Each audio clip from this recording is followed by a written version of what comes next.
म 3वटा अस्पतालमा गएँ काठमाडौँमा। सन्दकपूमा गयो, डिएमसीमा गयो। हजुर। तिनटैमै माया मारेर पठाएको नि त।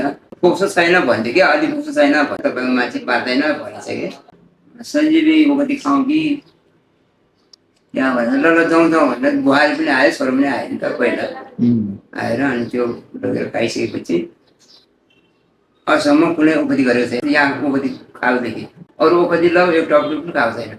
भनेपछि हामीलाई के भन्नुहुन्छ त? धेरै राम्रो छ नि त यो।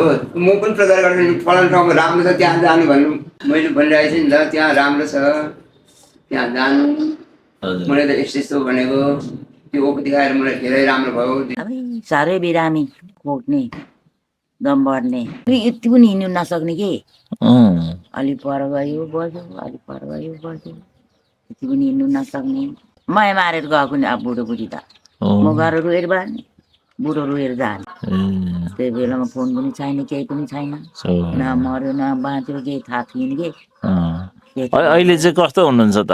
ए अहिले त बुढाले जे पनि खानुहुन्छ, अहिले जे पनि ऊ हुन्छ नि, यसो बाहिर भित्र उता उति हिँड्नु मभन्दा बढी हिँड्नु सक्छ कि अहिले त राम्रो छ नि। खुसी लागेको छ? अब कति खुसी लागेको छ नि।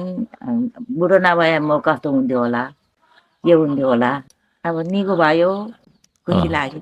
धर्म आउँछ नि त तपाईँलाई। अब तपाईँले दबाई दिनुभयो, निको भयो, सबैलाई धर्म हुन्छ। मेरो कुरा त्यति हो सर। हस् नमस्कार।